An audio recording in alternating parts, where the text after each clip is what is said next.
Yang memberi Anies sebagai Young Global Leaders pada 2009 adalah Rothschild, penguasa World Economic Forum, penguasa di belakangnya namanya Kerajaan Inggris, Yahudi yang berkuasa di dunia bersama dengan Rockefeller. Dalam bahasa lain, Anies mulai dipasarkan sejak 2009 dengan istilah pemimpin muda berpengaruh oleh Yahudi. Anies Baswedan itu adalah agen Yahudi yang disusupkan ke Indonesia. Syukur-syukur berkuasa, tapi kalau tidak berkuasa setidaknya bikin kekacauan. Iran itu kan sudah menang dan bisa mempertahankan kemenangannya saat ini. Anies Baswedan diprediksi akan menjadi presiden Indonesia tahun 2029. Buat yang udah rindu mau lihat presiden yang asli, alumni UGM asli, ijazah 100% asli, inilah dia pilihan rakyat.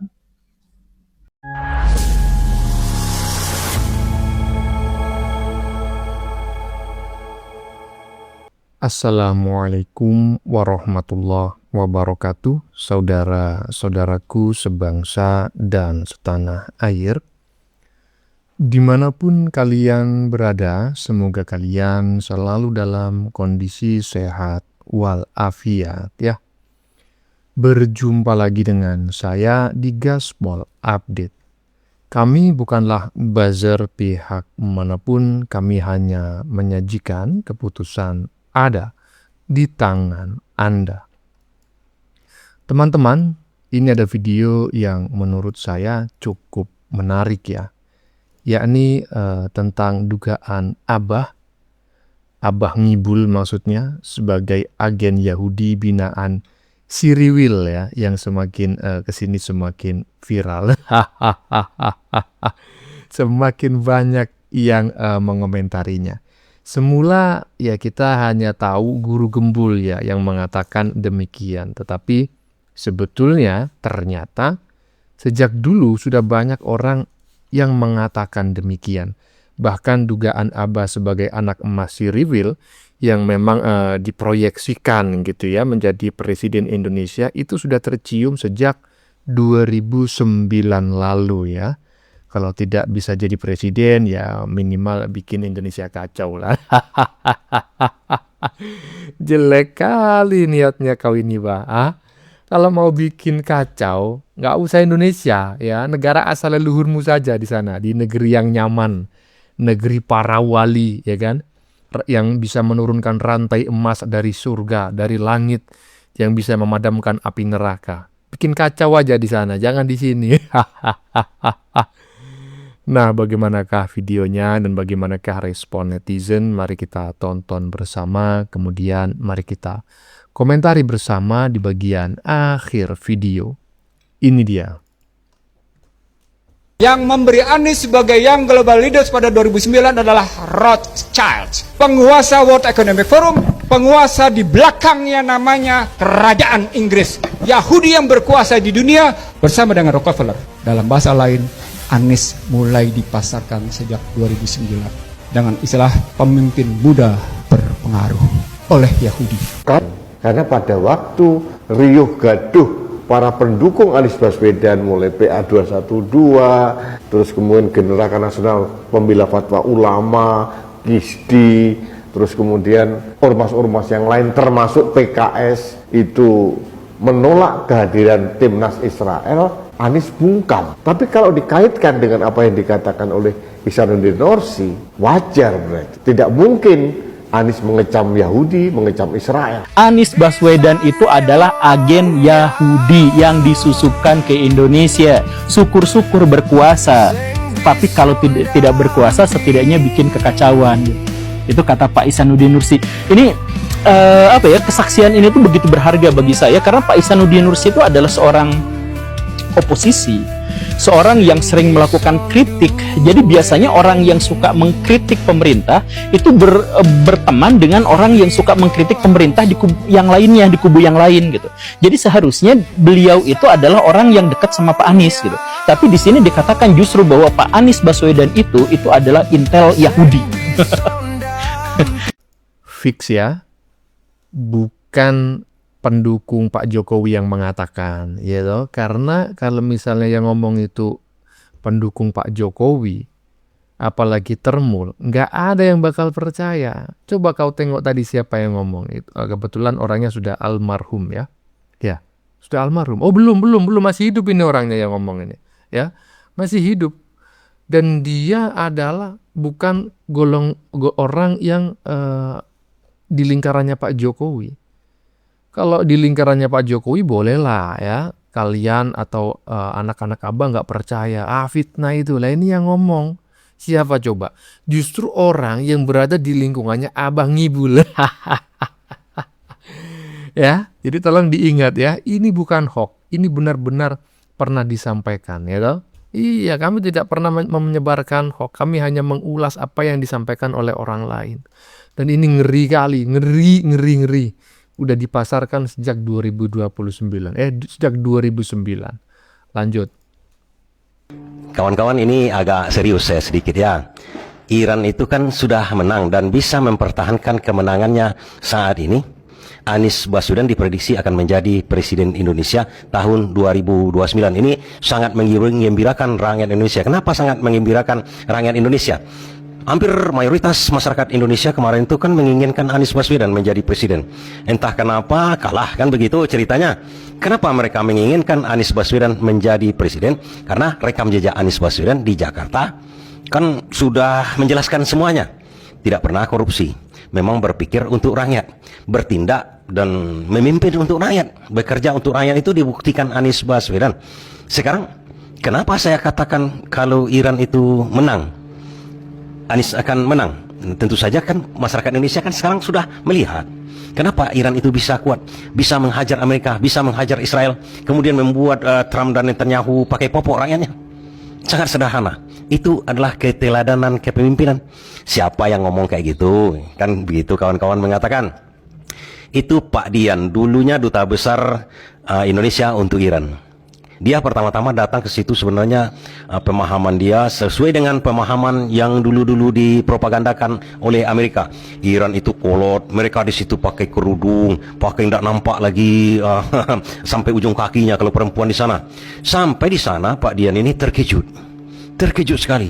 Biasa-biasa saja, memang pakai hijab seperti kita di Indonesia lah, mereka semua. Tapi yang lebih terkejutnya Pak Dian itu di situ, itu banyak kali profesor, doktor dan segala macam itu perempuan. Padahal dikatakan di negara-negara Arab yang lain itu kan sama, dianggap sama. Di negara-negara Arab yang lain itu wanitanya tidak ada yang sama, tamat SMA pun jarang, karena menjelang tamat SMA sudah nikah, kan begitu. Tapi di Iran tidak, berbeda sekali. Profesor dan insinyur itu banyak wanita, luar biasa. Itu satu. Kemudian lebih terkejut lagi Pak Dian ini, pendidikan gratis katanya.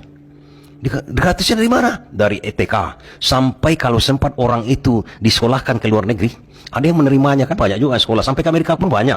Itu Moncaba yang sekarang itu sekolah kan di Amerika itu kawan-kawan dulunya. Itu dibiayai oleh negara seluruhnya, full beasiswa, bukan BH ya, beasiswa full.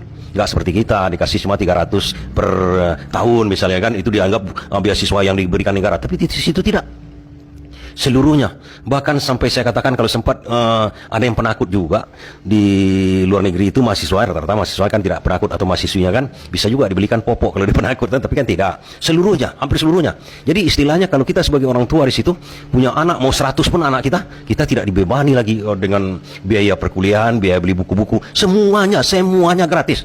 Kalau tidak percaya, tanya sama Pak Dian, itu sering muncul di TV sekarang kan. Yang lebih luar biasa lagi kata Pak Dian kan, orang tuh welcome, ramah-ramah. Ya karena memang mereka sudah cukup kebutuhannya. Kenapa mereka cukup kebutuhannya? Dilihat Pak Dian ini tidak banyak yang menganggur, kerja mereka santai. Rupanya perusahaan-perusahaan di Iran itu dipunyai oleh negara, dan itu menampung seluruhnya, diwajibkan menampung seluruh tamatan kuliah, tamatan SMA kalau mau kerja, oke, diterima semuanya.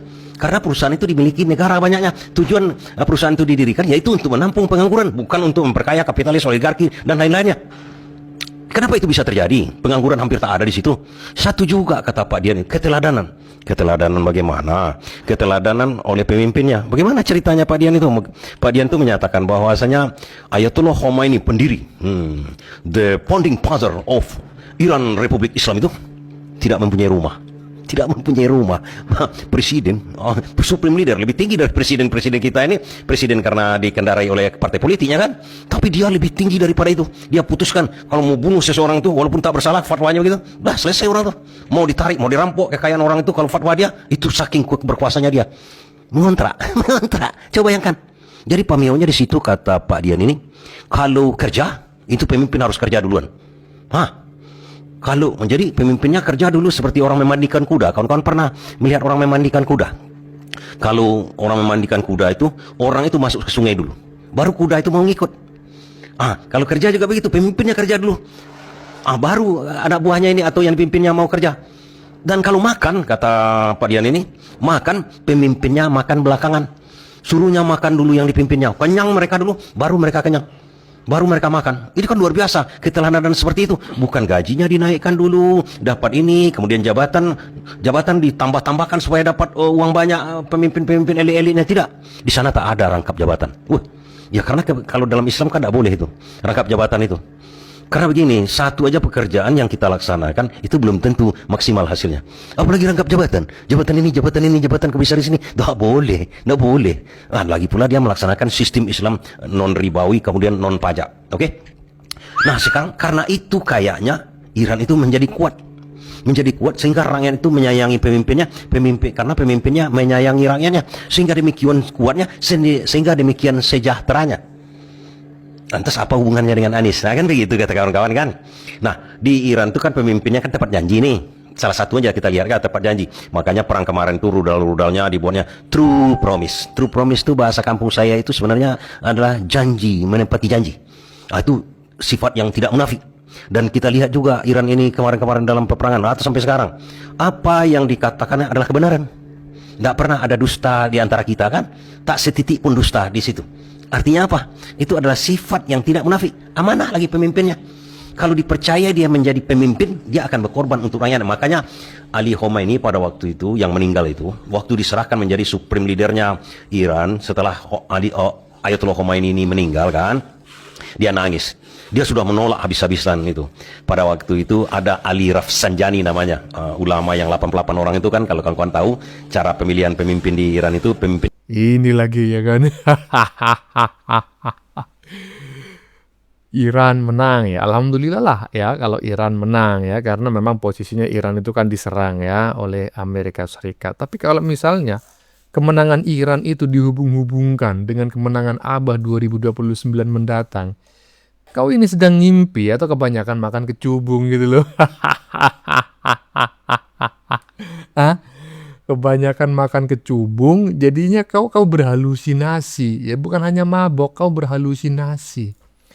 Kok bisa-bisanya Iran menang, Abah 2029 akan jadi presiden? Mungkin saja iya, tapi yang jelas bukan Indonesia. Mungkin Abah itu lebih layak menjadi presiden di negeri yang sangat nyaman sana. Negeri para wali, ya dah? Iya. Udah sana. Ya makan itu para wali semua di sana. Gondol itu rantai dari surga, dari langit itu ya. Gondol sendiri, nggak usah dibagi, ya kan? Iyalah.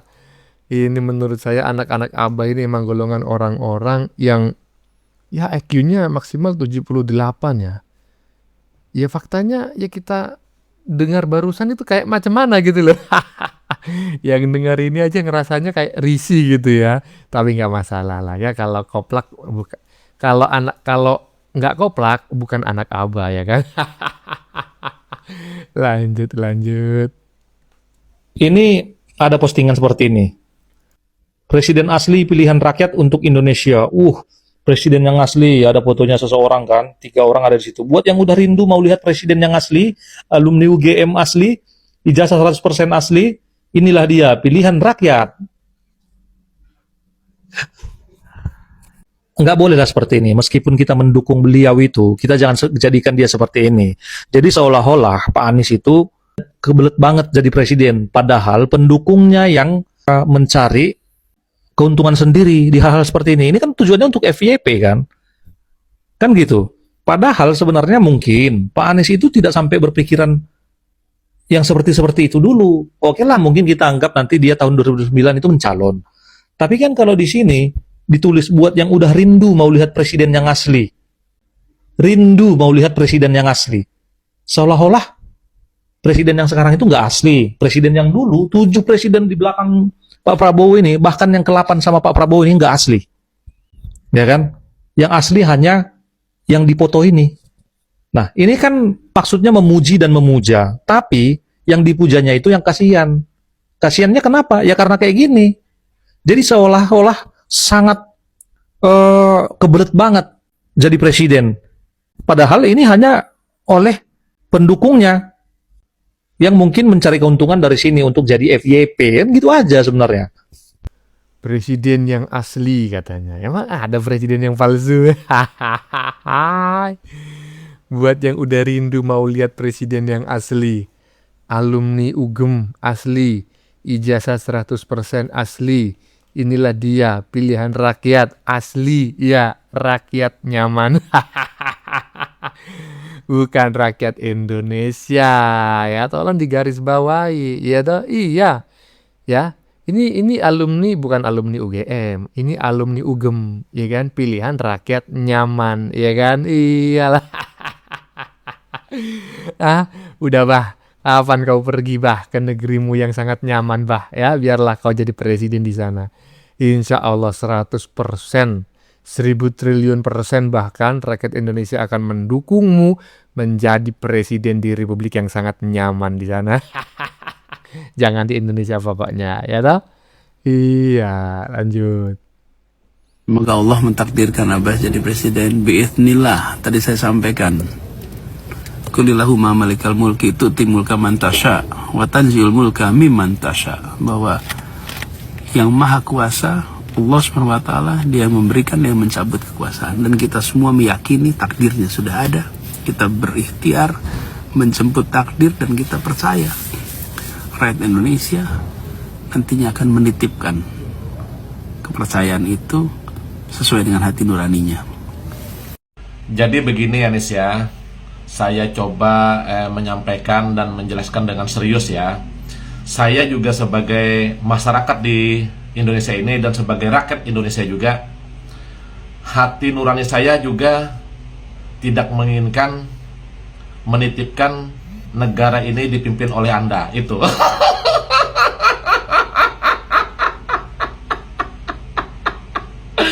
Yang jelas itu, yang jelas saya pribadi dan juga mungkin netizen-netizen lain juga, itu hati nuraninya tidak akan memberikan kepercayaan kepada Anda untuk memimpin bangsa dan negara ini, apalagi dengan tujuan perubahan itu nggak bakalan.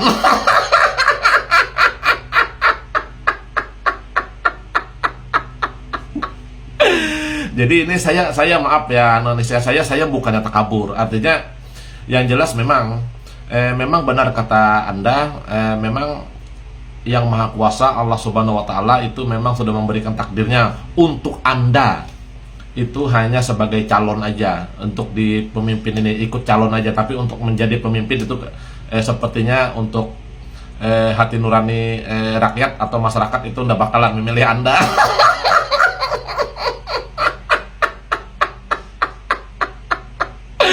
Sangat berat Pak Anies kalau untuk Anda untuk menjadi pemimpin, itu berat sekali. Artinya banyak intinya masyarakat di Indonesia ini sebagian itu banyak tidak memberikan kepercayaan kepada Anda.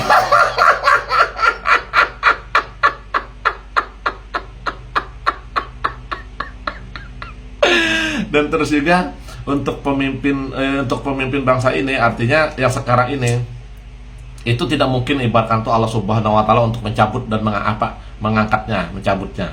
Dia Allah yang memberikan, Allah juga yang mencabutnya, tidak mungkin. Artinya pemimpin yang sekarang ini Prabowo dengan Gibran itu tidak akan tercabut karena dia akan sampai selesai nanti jabatannya memimpin negara ini, itu loh Pak Anies.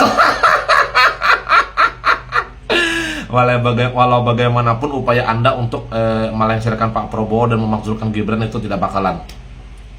Pak Prabowo dengan Gibran itu sampai selesai memimpin jabatannya, itu sudah memang kehendak oleh Allah Subhanahu wa taala melalui masyarakat Indonesia yang memilih beliau berdua itu. Jadi pada intinya ya Pak Anies ya, saya pribadi dan juga masyarakat lain juga mungkin netizen juga, hati nurani kami ibaratkan tuh saya dan kami lah mungkin ibaratkan tuh itu tidak ada ibaratkan tuh memberikan kepercayaan kepada Anda untuk memimpin negara ini.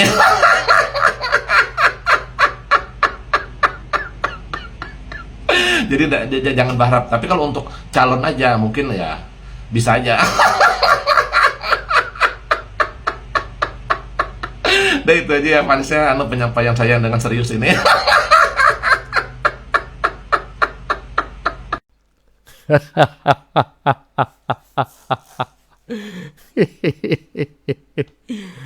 Aduh, Bang Ian, jangan terlalu begitulah, ya kan? Nanti ternak onta, ya kan? Anak-anak Abah pada tersinggung, ya kan? Karena Anda dianggap terlalu mengejek gitu. Aduh. Jakarta aja diacak-acak gitu loh, mau jadi presiden Republik Indonesia, mau jadi apa nanti Indonesia ini? Makanya tanpa tanpa merendahkan sedikit pun ya terhadap Abah tukang ngibul, mending Abah konsentrasi aja lah ya, pulang ke negara asal leluhurnya, kemudian mencalonkan diri sebagai presiden di sana ya. Insya Allah akan jadi, ya kan? Karena kalau pejabat Indonesia pergi ke sana pasti di sana itu harkat dan martabatnya sangat tinggi, ya toh?